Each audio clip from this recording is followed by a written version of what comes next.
State lawmakers are hearing testimony about two bills focused on supporting members of the LGBTQ community. Dozens gathered at the state capitol in support of the legislation. Now, Tiara's Law, or House Bill 24-1071, is named after Tiara Kelly, a transgender woman living right here in Colorado. Now, Tiara tells me that the goal of this bill is not to run or hide from previous felonies, but to live truthfully in one's own gender identity. Now, currently, under Colorado law, a person must show good cause in order to change their name if they have been convicted of a felony. House Bill 24-1071 would expand good cause to include changing one's name to align with their gender identity. Transgender people with felony convictions already have the ability to change their name in Colorado, but face significant challenges to this process, like the systematic judicial barriers faced by trans people. Tiara tells me if this bill passes, it would be a significant change in the trans community.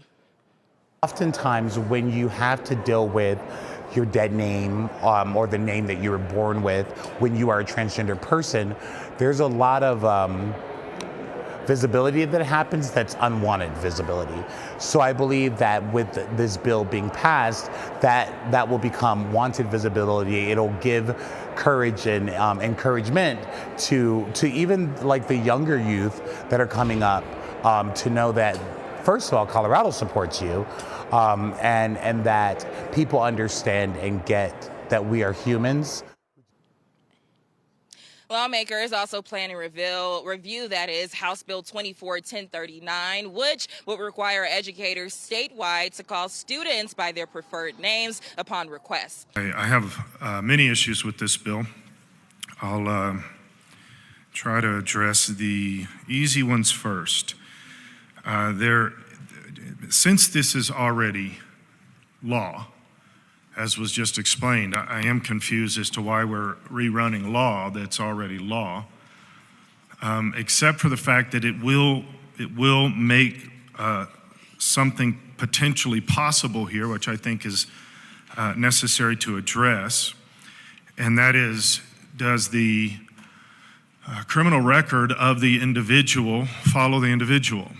If they change their name 2 times, 10 times, if they go back and forth between male and female, or however they want to do that, does the criminal record follow the individual? Because there are a lot of victims out there that need this protection.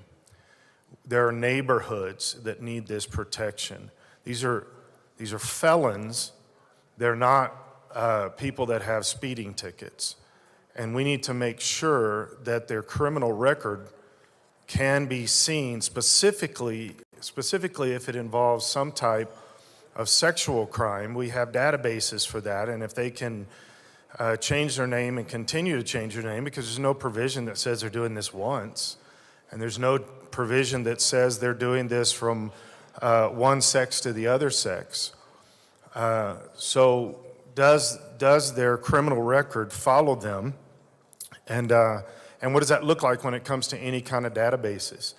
We've got to do something in this house that protects people. Everything we're doing puts people at harm. It's putting children at harm, and we're doing it day after day after day. When do we do something that actually protects people rather than protects the criminals? Nassau County Executive Bruce Blakeman right now about to announce a controversial executive order. It's believed to be the first of its kind in the nation. He's going to ban trans athletes from competing in girls' sports at county facilities and fields, 100 in total, and this would go into effect immediately. His office told us earlier that, quote, this executive order is one that will help protect the integrity of women's sports. As you said, in effect, it would block any women's sports league or team from using county fields or facilities if they allow transgender athletes. The county executive's office saying this action is believed to be the first of its kind in the nation.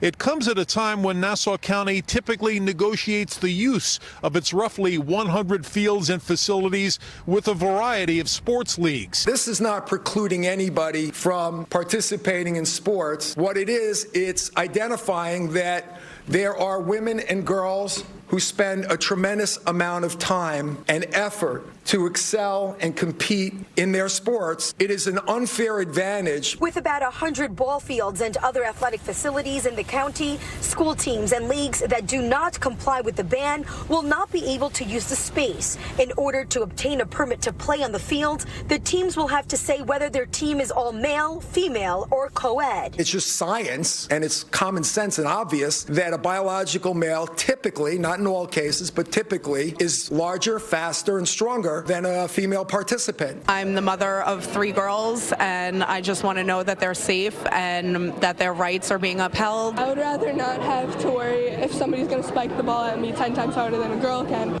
If you're biologically a man, I don't want to be playing a sport against you. Wouldn't want a boy competing against my daughter. We spoke to a former varsity fencer from Long Island named Dan, who is now transitioning to become a woman. They didn't want to show their face, but calls the ban pathetic. It's blatantly kind of just silly.